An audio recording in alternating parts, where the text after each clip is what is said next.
硌手的玻璃，属实让人心寒。重摔的 iPhone 可以修好并恢复亲密吗？收到粉丝发过来一台当地修不好的 iPhone 13 mini， 粉丝描述说是音量键用不了，充不了电。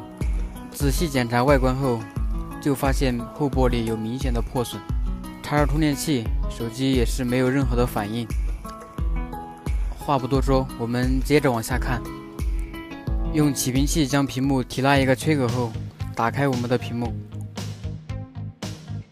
仔细观察，并没有发现被维修过的痕迹，只是顶部有明显的变形。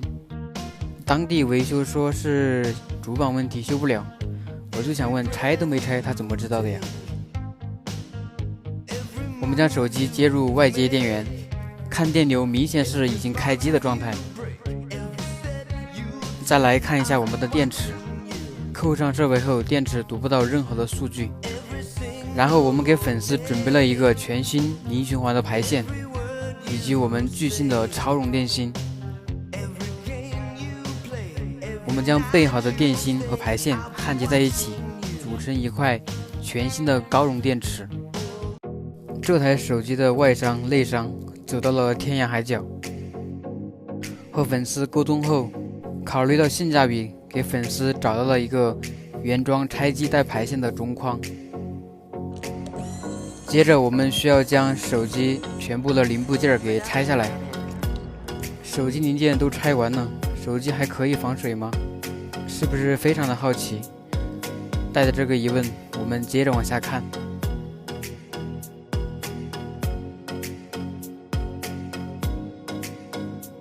取下听筒、面容组件，将我们的芯壳、防水胶全部清理干净。看到这里了，肯定是小小的铁粉，咱还是记得给我点起走哦。紧接着，我们将刚刚拆下来的所有零件装到我们芯壳上面，打上所有的固定螺丝，将我们的屏幕装回进行测试。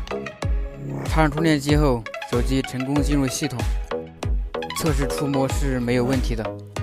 打开关于本机，是一台17系统的13 mini， 测试音量键是没有问题的。其他的各项功能既然都是正常的，没有任何的问题。贴上新的防水，合上我们的屏幕，保压后打上底部2颗尾钉螺丝，将手机放在气密检测夹具上，用力按压，指针掉了缓慢。OK， 成功恢复气密。